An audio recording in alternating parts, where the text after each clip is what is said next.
lost my job. Huh. Boy, did I take a step up there, baby. That was a great move, wasn't it? Wow. You can be replaced. You can be replaced at work, but you really and truly can't be replaced at home. Your children need you. Your children need you. And I know on Mother's Day I told the statistics how so many men don't go to church and don't take their kids, and how many women have to raise up and do the spiritual things. But the reality is that when a man doesn't go to church, about 65% of the children in the United States, in homes where men don't go to church, the kids never go to church either. And as much as the woman tries and is faithful and takes them and does all that, the kids grow up and say, I'm going to be like my dad. Boys and girls alike, not just boys and girls alike tend to track after Dad. Dad, we need you. We need you not to fail in building the house. Now, some of you are like me. You're done building your building. They're out. They're building their own buildings now. Some of you are just starting. You've just laid a foundation. You're just getting into this thing. Some of you have walked away from unfinished buildings. They're neglected. Grass growing up around the outside, maybe even a tree growing up through the roof where the roof should have been, because you said, I can't do it. In our spiritual lives, if we're too afraid to pick up the tools and start building something, we're going to see the failure.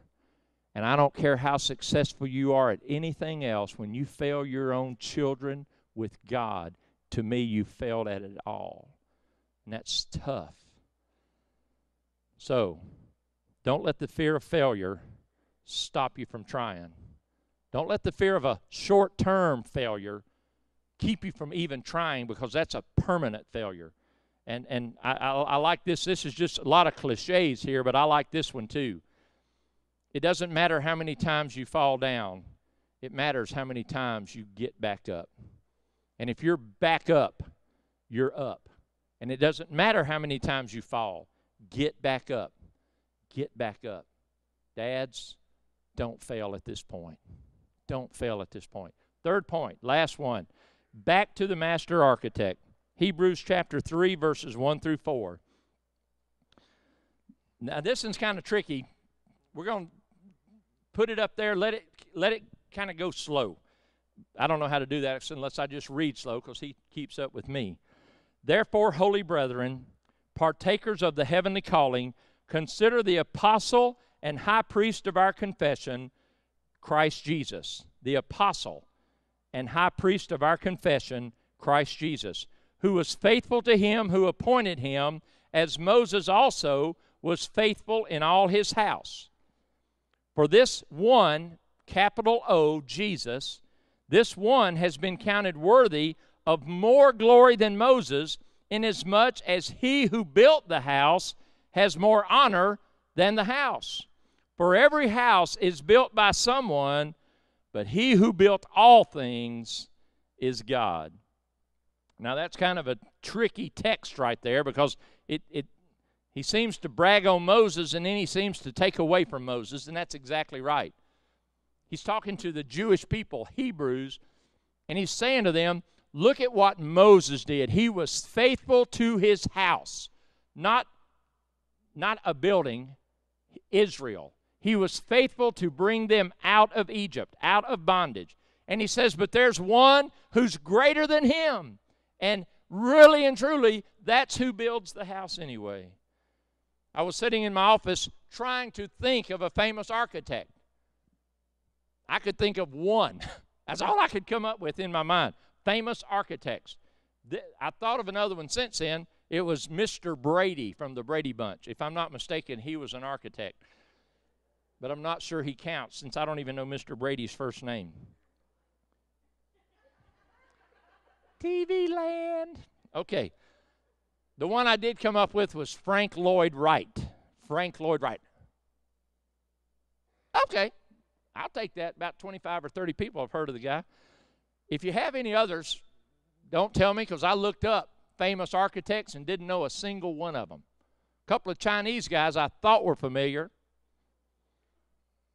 Frank Lloyd Wright I knew. What was the name of the town? Galena. Okay, because I was thinking Galesburg, and then I was thinking, no, that's over by Burlington, but it's up.